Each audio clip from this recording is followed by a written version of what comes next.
আসসালামু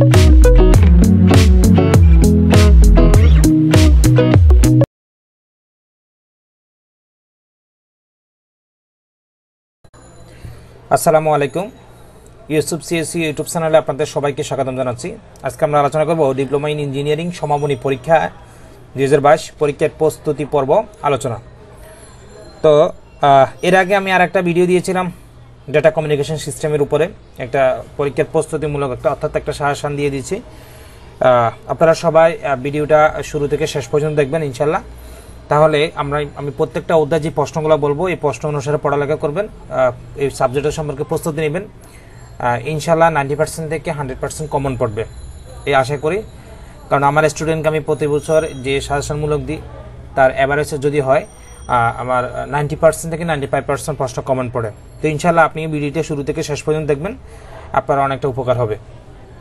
তো তার আগে জানবো আজকে যে সাবজেক্টে আলোচনা করব তার পরীক্ষা এবং পরীক্ষার যে এই সাবজেক্টের প্রশ্ন প্যাটার্ন, কত মার্কে পরীক্ষা হবে এবং উত্তর তো আমরা সবাই জানি যে 50% দিতে হবে এবং 50% দিলে কত এবং পরীক্ষা 5 নাম্বার কত।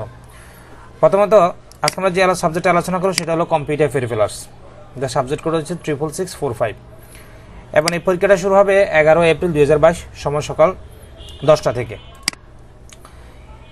এই পরীক্ষার কম্পিউটার পেরিফেরালসের যে প্রশ্ন প্যাটার্ন সেখানে তার পূর্ণমান থাকবে 30, পরীক্ষা উত্তর দিতে হবে 50%, অর্থাৎ অতি সংক্ষিপ্ত প্রশ্ন থাকবে 7টা, প্রত্যেকটা প্রশ্নের মান থাকবে 1 অর্থাৎ 7, সংক্ষিপ্ত প্রশ্ন থাকবে 8, 4টা প্রশ্ন থাকবে, প্রতিটা প্রশ্নের মান থাকবে 2, 4 × 8, রচনামূলক প্রশ্ন থাকবে 4টা থাকবে, যে কোনো 3টা দিতে হবে, প্রত্যেকটা প্রশ্নের মান থাকবে 5 অর্থাৎ 3 × 5 = 15। এখানে পূর্ণমান কিন্তু 30। এই সাবজেক্ট টোটাল মার্কটা হচ্ছে ক্রেডিট হচ্ছে 3 ক্রেডিট, টোটাল 150 মার্ক। তার ভিতরে 30% শুধু 30 মার্ক থাকবে থিওরি আর 120 মার্ক থাকবে প্র্যাকটিক্যাল। তাহলে বুঝতে পারছেন যে থিওরিতে যদি ভালো করেন তাহলে 100%, যদি 12 পাইলে তো পাস এই সাবজেক্টে, যদি একটু বেশি করেন আর প্র্যাকটিক্যাল পরীক্ষা যদি প্র্যাকটিক্যাল ভাইভা অ্যাসাইনমেন্ট আপনি যদি ক্লাস অ্যাটেন্ড ঠিকমতো দেখেন তাহলে এই সাবজেক্টে A+ পাবো একেবারে ইজি। আমি ইনশাআল্লাহ খুব রিসেন্টলি আরেকটা ভিডিও আপলোড করব, প্রত্যেকটা সাবজেক্টের প্রশ্নের মান টিসি, পিসি, পিএফ এবং পিসি যে মার্কগুলো আছে কীভাবে পড়লে কোন মার্ক কতটুকু দিলে আপনার জিপিএটা কেমন আসবে আমি স্পষ্টভাবে ওই ভিডিওটা সব কিছু আলোচনা করে দেবো। তাহলে আপনারা ওই যে টিসি, পিসি, পিএফ, পিসি যে মার্কগুলোর টেকনিক অনুসারে আপনি কীভাবে পড়ালেখা করলে তাহলে আপনার পরীক্ষা ভালো হবে, রেজাল্ট ভালো হবে, জিপিএ ভালো আসবে, আপনি তাহলে বুঝতে পারবেন। তো তবে আরেকটা কথা বলি, আমি শুরুতে বলতে এটা বলে গেলাম যে আমার ভিডিওটা যদি বা আপনার ইউটিউব চ্যানেল যদি আপনার কাছে যদি নতুন মনে হয় তাহলে অবশ্যই আমার ইউটিউব চ্যানেলকে সাবস্ক্রাইব করে রাখবেন। তো এখন পরীক্ষার প্রশ্নটা হবে তাহলে 30 মার্কের 50% আনসার করলে হবে 15 মার্ক।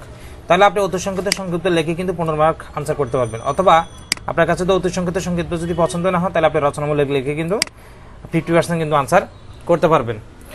তারপর হচ্ছে এখানে যে অধ্যায়গুলো থাকবে সেই অধ্যায়গুলোর এই কথাটা আমি লাস্ট একটু বুঝে বলে দেবো এটা কেন লিখলাম।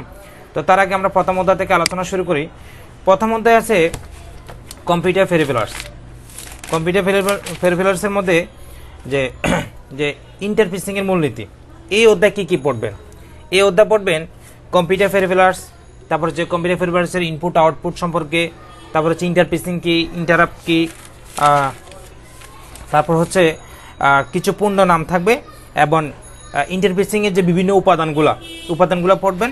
আর একটা রচনামূলক আছে সবচেয়ে বেশি ইম্পর্টেন্ট, সেই রচনামূলকটা হচ্ছে যে জেনারেল পারপাস প্যারালাল ইন্টারফেসিং। এই প্রশ্নটা বেশি করে পড়বেন, এটা 99% ইম্পর্টেন্ট এই পরীক্ষাতে আসার। তাহলে প্রথম অধ্যায় পড়বেন কম্পিউটার পেরিফেরালস কি বা কাকে বলে, তার কত প্রকারভেদ কি, ইনপুট আউটপুট কি, তারপর হচ্ছে ইন্টারফেসিং কি, ইন্টারফেসিংয়ের প্রয়োজনীয়তা, তারপর হচ্ছে ইন্টারাপ্ট কি, ইন্টারফেসিংয়ের বিভিন্ন উপাদানগুলা, তারপর হচ্ছে ডিজিটাল অ্যানালগ ইন্টারফেসিংয়ের মধ্যে পার্থক্য কি, ইন্টারফেসিংয়ের যে উপাদানগুলো আছে সেই উপাদানগুলো, বাস এতটুকু পড়লে আপনার প্রথমতটা কভার হয়ে যাবে। তাহলে রচনামূলক শুধু একটা প্রশ্ন পড়বেন, অনলি ওয়ান, যে জেনারেল পারপাস প্যারালাল ইন্টারফেসিং কি এটা। দ্বিতীয় নম্বর আসেন সিরিয়াল ইন্টারফেসিংয়ের কার্যনীতি। এই অধ্যায় শুধু অ্যাসিনক্রোনাস এবং সিনক্রোনাসের বলতে কি বোঝায় এটা শুধু ডেফিনেশনটা পড়বেন, সংজ্ঞাটা পড়বেন। আর দুইটা রচনামূলক খুবই ইম্পর্টেন্ট। দুইটা রচনামূলকের ভিতরে একটা হচ্ছে USART, যাকে আমরা universal asynchronous synchronous receiver transmitter বলা হয়, আরেকটা হচ্ছে RS232C recommended standard, RS232C B24। এই প্রশ্নটা বেশি করে পড়বেন, এই দুইটা প্রশ্ন থেকে একটা পরীক্ষাতে আসার সম্ভাবনা বেশি। তাহলে দ্বিতীয় নম্বর অধ্যায় শুধু অ্যাসিনক্রোনাস সিনক্রোনাসের ডেফিনেশন কি বা তাদের বৈশিষ্ট্য কি বা সুবিধা অসুবিধা কি এতটুকু পড়বেন এবং পার্থক্যটা পড়বেন। পার্থক্যটা সংক্ষিপ্ত জন্য খুবই ইম্পর্টেন্ট একটা প্রশ্ন। তারপর হচ্ছে রচনামূলক পড়বেন শুধু USART এর ব্লক ডায়াগ্রাম, আর আরেকটা হচ্ছে RS232C B24। এখানে আরেকটা জিনিস হচ্ছে RS232C B24 একটা চিত্র আছে, যে চিত্রটা আপনারা অতি সংক্ষিপ্ত ভাষার ভিতরে 8 নাম্বার পাবেন। এই চিত্রটা দেওয়ার চেষ্টা করবেন, কারণ আমরা টিচার যখন খাতা কাটতে যাই তখন 10 প্রবিধানে যে RS232C যে রচনামূলকের যে চিত্রটা আছে এটা কিন্তু খুবই ইম্পর্টেন্ট। আর এখন 16 প্রবিধানে যে বইটা দেওয়া আছে যে চিত্রটা দেওয়া হচ্ছে এই চিত্রটা অতটা গ্রহণযোগ্য না। তবে আপনি RS232Cর যে চিত্রটা আছে, আমি আবার বলছি সংক্ষিপ্ত 8 নাম্বার, এই চিত্রটা দেওয়ার চেষ্টা করবেন। এই চিত্রটা দিলে টিচার আপনার খাতাটা কাটলে ফুল মার্ক দেওয়া, যদি সব কিছু ঠিক থাকে ফুল মার্ক দেবে ইনশাল্লাহ। আর URC ব্লক ডায়াগ্রামের এখানে কয়েকটা সেকশন আছে, এই সেকশনগুলো আপনারা দেওয়ার চেষ্টা করবেন, কিন্তু প্রশ্নটা একটু বড়, তবে একটু বুঝে লিখবেন। তার ভিতরে লিখবেন data bus buffer, transmitter section, receiver section, modem control section. এই 5টা সেকশন দিয়ে ভালোভাবে চিত্রটা লেখার পরে আলোচনা করে দেবে। তবে এখানে আরেকটা কথা হচ্ছে, যে কোনো সাবজেক্টের মধ্যে আপনি চিত্রটা যদি ভালোভাবে দিতে পারেন, চিত্রটা ভালোভাবে দিবেন, লেখা একটু ভুল হোক তাতে কোনো অসুবিধা নেই, চিত্রটা যদি ভালোভাবে দেন তাহলে আপনার নাম্বার পাওয়ার সম্ভাবনাটা কিন্তু বেশি থাকবে। প্রত্যেকটা টিচার যখন খাতা কাটতে যায় তখন তার চিত্রটা ভালোভাবে হয় কিনা, চিত্র যদি ভালোভাবে হয় লেখা একটু কম হলেও সমস্যা নেই, কিন্তু চিত্রটা ভালোভাবে দেন, এটা কিন্তু মনে রাখবেন। তৃতীয় নাম্বার অধ্যায় হচ্ছে যে বিভিন্ন প্রকার কিবোর্ড মাউস বা মাউসের অপারেশন। এখানে যে প্রশ্নটা আসবে যে কিবোর্ড, যে কিবোর্ড এনকোডারটা কি, কি বাউন্স কি, কি ডি বাউন্স কি, তারপর হচ্ছে কিবোর্ড স্ক্যানিং বলতে কি বোঝায়, অপটিক্যাল মাউসের সুবিধা অসুবিধা, এই প্রশ্নগুলো বেশি করে পড়বেন, বিশেষ করে কি বাউন্স, কি ডি বাউন্স এবং কিবোর্ড এনকোডার। এই প্রশ্নগুলোর ভিতরে দেখবেন 2-1টা প্রশ্ন কমন পড়বে ইনশাল্লাহ, 2টা না হলে একটা কিন্তু কমন অবশ্য পড়বে। আর সংক্ষিপ্ত জন্য আর রচনামূলকের জন্য পড়বেন, এখানে বলছে বিভিন্ন প্রকার কি সুইচ। তো এখানে বিভিন্ন প্রকার কি সুইচের ভিতরে মেমব্রেন কি সুইচ, ক্যাপাসিটিভ কি সুইচ, হল ইফেক্ট কি সুইচ, তারপর হচ্ছে মেকানিক্যাল কি, এই 4টা কি সুইচ বেশি করে পড়বেন। আপনাকে যদি রচনামূলক বলে যে বিভিন্ন প্রকার কি সুইচ লিখবে, তাহলে আপনি 3টা লিখে দেবেন। আর যদি স্পেসিফিকভাবে যদি নির্দিষ্ট করে বলে, তাহলে যদি মেকানিক্যাল বলে মেকানিক্যাল লাগবে, মেমব্রেন বলে মেমব্রেন, তাহলে এগুলো কিন্তু সংক্ষিপ্ত জন্য একটা করে আলাদা, আর সবগুলো একাত্রগুলো রচনামূলক হয়ে গেল। আর আরেকটা প্রশ্ন হচ্ছে সংক্ষিপ্ত জন্য মোস্ট ইম্পর্টেন্ট, কি সুইচের কাম্য গুণাবলী, আর আরেকটা হচ্ছে যে হার্ডওয়্যারে ডিবাউন্স দূর করা বা ডিবাউন্সিংয়ের হার্ডওয়্যার ডিবাউন্সিংয়ের মূলনীতি। এই প্রশ্নটা মোস্ট ইম্পর্টেন্ট, অর্থাৎ হার্ডওয়্যার ডিবাউন্সিংয়ের মূলনীতি এবং কি সুইচের কাম্য গুণাবলী, সংক্ষিপ্ত প্রশ্ন 2টা থেকে একটা আসবে ইনশাল্লাহ। তারপর হচ্ছে রচনামূলক যে প্রশ্নটা পড়বেন সেটা হলো ব্লক ডায়াগ্রাম সহ কিবোর্ড এনকোডার আর অপটিক্যাল মাউসের গঠন, অপটিক্যাল মাউসের গঠন এবং ব্লক ডায়াগ্রাম, এই 2টার প্রতি বেশি মনোযোগ দিবেন, কারণ এই 2টা 90% পড়েন। আর কি বাউসে যে বিভিন্ন প্রকার কি সুইচ, এটা সংক্ষিপ্ত জন্য থাকবে, প্রশ্ন থাকবে, এগুলো দিয়ে খেয়াল রাখবেন। তাহলে এখানে 2টা প্রশ্ন খুবই ইম্পর্টেন্ট। চতুর্থ নম্বর অধ্যায় অতি সংক্ষিপ্ত প্রশ্নের জন্য থাকবে পিক্সেল কি, রেজুলেশন কি। প্রত্যেকটা পরীক্ষায় পিক্সেল যদি না আসে রেজুলেশন আসবে, রেজুলেশন না আসলে পিক্সেল আসবে, এই প্রশ্নগুলো বেশি করে পড়বেন। তারপরে স্ক্যানিং বলতে কি বোঝায়, তারপরে পিক্সেলের উপাদান, এগুলো বেশি করে বোঝায়। রাস্টার বলতে কি বোঝায়, অপটিক্যাল স্ক্যানিং বলতে কি বোঝায়। তারপর হচ্ছে আরেকটা মোস্ট ইম্পর্টেন্ট হচ্ছে বিরেম কেন ব্যবহার করা হয়। এখানে বিরেম, রেজুলেশন, তারপর হচ্ছে পিক্সেল, স্ক্যানিং বলতে কি বোঝায়, এই প্রশ্নগুলো বেশি করে পড়বেন ইনশাল্লাহ, একটা কমন পড়বে। তারপর হচ্ছে সংক্ষিপ্ত প্রশ্নের ভিতরে এলইডি এলসিডি, এই প্রশ্নগুলো পড়বেন। এই 2টা প্রশ্ন খুব ইম্পর্টেন্ট এই অধ্যায়। এবার রচনামূলকের আরেকটা প্রশ্ন থাকবে যে সিআরটি ক্যাথোডের র টিউব, এই প্রশ্নটা খুব ইম্পর্টেন্ট। আরেকটা হচ্ছে আধুনিক গ্রাফিক্স অ্যাডাপ্টার ব্লক ডায়াগ্রাম, এই প্রশ্নগুলো।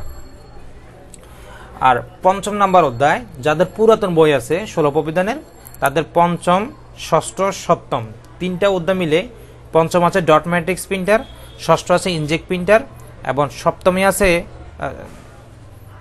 Laser printer. তো এখানে 10-16 নতুন বই যে বই আছে হকের 3টা অধ্যায় একসাথে নিয়ে আসছে এখন, বা সিলেবাস অনুসারেও ৫০ নম্বরের ডট ম্যাট্রিক্স প্রিন্টার এবং লেজার প্রিন্টার, দুইটা প্রিন্টার থেকে একটা পরীক্ষাতে 100% কমন পড়বে। এবং সংক্ষিপ্তের জন্য পড়বেন, অতি সংক্ষিপ্তের জন্য পড়বেন প্রিন্টার কি, ইনজেক্ট প্রিন্টার, তারপর হচ্ছে ইমপ্যাক্ট প্রিন্টার, নন ইমপ্যাক্ট প্রিন্টার, লেজারের পূর্ণরূপ কি, এগুলো পড়বেন। আর সংক্ষিপ্তের জন্য পড়বেন প্রিন্টারের শ্রেণীবিভাগ, প্রিন্টারের বৈশিষ্ট্য, এই প্রশ্নগুলো বেশি করে পড়বেন, ইনশাল্লাহ কমন পড়বে। আর আমি প্রশ্ন খুব ছোট ছোট করে বলতেছি, এগুলো যদি বেশি করে পড়বেন দেখবেন আপনি টিসিপিসি পিএফ সহকারে খুব সুন্দরভাবে এই সাবজেক্টে প্লাস পাবেন। তারপর হচ্ছে ৫০ নম্বর অধ্যায়, তাহলে আমি আবার বলতেছি রচনামূলক থাকবে ডট ম্যাট্রিক্স প্রিন্টার এবং লেজার প্রিন্টার। আর সংক্ষিপ্তের জন্য প্রিন্টার কি, প্রিন্টারের শ্রেণীবিভাগ, প্রিন্টারের বৈশিষ্ট্য এবং dot matrix printer, inkjet printer আর লেজার প্রিন্টারের বৈশিষ্ট্য, সুবিধা অসুবিধা, এগুলো ৪-৫টা করে লিখে দেবেন সবগুলা। তারপর হচ্ছে ষষ্ঠ নম্বর অধ্যায়, আর পুরাতন বইয়ের ৮ম নম্বর অধ্যায় আছে যে স্পেশালভাবে ইনপুট আউটপুট ডিভাইস। এখানে অতি সংক্ষিপ্ত প্রশ্নের জন্য থাকবে হার্ড কপি কি, ডিজিটাইজার কি, ডিজিটাইজারটা মোস্ট ইম্পর্টেন্ট, লাইট পেন কি, ডিজিটাইজার কেন ব্যবহার করা হয়, স্ক্যানার কি কাজে ব্যবহার করা হয়, তারপর হচ্ছে ওএমআর, ওসিআর, আইসিআর, এমআইসিআর, এগুলোর পূর্ণরূপ, এগুলো বেশি করে পড়বেন। আর আরেকটা আছে যেমন ওএমআর কি, ওসিআর কি, এগুলো পূর্ণরূপ সহকারে 2-1 লাইন করে লিখে দেবেন মূল উদ্দেশ্যটা। তারপরে সংক্ষিপ্ত প্রশ্নের জন্য আসতে পারে 5টা বা 6টা বা 8টা করে স্পেশালভাবে ইনপুট আউটপুট লেখো, বা 5টা করে ইনপুট এবং 5টা করে আউটপুট লেখো, এই প্রশ্নটা। আর রচনামূলকের সংক্ষিপ্ত জন্য আরেকটা থাকবে এমআইসিআর, ওএমআর, ওসিআর, আইসিআর, এগুলোর বৈশিষ্ট্য অসুবিধা, বৈশিষ্ট্য 5টি করে লিখবেন, এর বাইরে কিছু পড়ার দরকার নেই। আর রচনামূলক সবচেয়ে বেশি ইম্পর্টেন্ট হচ্ছে ফ্ল্যাট স্ক্যানার এবং হেলডেন স্ক্যানার, তবে হেলডেন স্ক্যানার থেকে ফ্ল্যাট স্ক্যানারটা 99% ইম্পর্টেন্ট পরীক্ষাতে আসার। আর 7ম নম্বর অধ্যায় আর পুরাতন বইয়ের 9ম নম্বর অধ্যায়, হার্ড ডিস্কের গঠন কার্যাবলী এবং হার্ড ডিস্কের গঠন ডায়াগ্রাম, আরেকটা হচ্ছে হার্ড ডিস্কের কন্ট্রোলার, আরেকটা হচ্ছে হার্ড ডিস্কের গঠন। এই দুইটা প্রশ্ন থেকে একটা প্রশ্ন পরীক্ষাতে আসবে। এখানে অতি সংক্ষিপ্তগুলো প্রশ্ন হচ্ছে, অতি সংক্ষিপ্ত আসে ফ্ল্যাশ মেমোরি কি, তারপরে সিলিন্ডার বলতে কি বোঝায়, সিলিন্ডার ড্রাইভের প্রধান অংশগুলো কি কি, এগুলো পড়বেন। আর সংক্ষিপ্তের জন্য পড়বেন বিভিন্ন ধরনের সেকেন্ডারি যে স্টোরেজ ডিভাইসগুলো আছে, সেই স্টোরেজ ডিভাইস এবং ফ্ল্যাশ মেমোরি বৈশিষ্ট্যগুলো, আর হার্ড ডিস্কের বাহ্যিক গঠন, তারপর হচ্ছে সিডি এবং ডিভিডির মধ্যে পার্থক্য, হার্ড ডিস্কের ড্রাইভে কী কী অংশ নিয়ে গঠিত হয়, এই প্রশ্নগুলো। এর বাইরে আর কিছু আসবে না ইনশাল্লাহ। আমি প্রত্যেকটা অধ্যায়ে কোন কোন প্রশ্ন ইম্পর্টেন্ট, কোন কোন প্রশ্ন বেশি করে পড়তে হবে আলোচনা করে দিলাম। এগুলো একটু ফলো করেন ইনশাল্লাহ। আপনি পরীক্ষার হলে যখন বসবেন প্রশ্নটা হাতে নেবেন, বিসমিল্লাহির রহমানির রহিম শুরু করবেন, ইনশাল্লাহ দেখবেন আপনি ভালোভাবে পরীক্ষা দিতে পারবেন, আপনি প্রশ্নগুলো ভালোভাবে প্রস্তুতি নেন। এখানে শেষে যে টপিকসটা দেখাবো বলছিলাম প্রশ্ন প্যাটার্ন, এখানে দেখেন রচনামূলক বলা 4টা প্রশ্ন আসবে, আপনাকে 3টা লিখতে হবে। আপনি যদি 3টা রচনামূলক লিখে দেন তা 15 মার্ক আনসার হয়ে গেল। প্রথম 1 অধ্যায় থেকে 2 অধ্যায়, আবার এগুলো যোগফল মনে করেন না, 1 নম্বর অধ্যায় 2 নম্বর অধ্যায় যদি পড়েন একটা রচনামূলক কমন, এইভাবে করে সিলেবাসটা ভাগ করে পড়বেন। 3য় নম্বর আর 4র্থ নম্বর অধ্যায় পড়বেন একটা রচনামূলক কমন। 5ম নম্বর অধ্যায় শুধুমাত্র ডট ম্যাট্রিক্স প্রিন্টার এবং লেজার প্রিন্টার পড়বেন, দেখবেন একটা রচনামূলক পড়বেন। 6ষ্ঠ নম্বর অধ্যায় এবং 7ম নম্বর অধ্যায় হার্ড ডিস্ক, আর একটা হচ্ছে flat scanner, hard disk controller, এই 2টা অধ্যায় থেকে পড়বেন, দেখবেন ইনশাল্লাহ একটা কমন। এই 4টা আপনি যদি শুধু রচনামূলক যদি এগুলো পড়েন তাও আপনি ফুল আনসার করতে পারবেন ইনশাল্লাহ। তো সবাই ভালো থাকবেন, সুস্থ থাকবেন ইনশাল্লাহ। সবাই এই ইউটিউব চ্যানেলটাকে সাবস্ক্রাইব করে পাশে থাকবেন। আর আগামীকাল বা নেক্সট যে টিউটোরিয়াল সেটা হচ্ছে দেখি অবজেক্ট ওরিয়েন্টেড প্রোগ্রামিং, আর আরেকটা হচ্ছে প্রিন্সিপাল অফ ডিজিটাল ইলেকট্রনিক্স, এই 2টা শাসন নিয়ে আমরা আসতেছি ইনশাল্লাহ। ততক্ষণ পর্যন্ত ভালো থাকবেন, সুস্থ থাকবেন, আল্লাহ হাফেজ, আসসালামু আলাইকুম।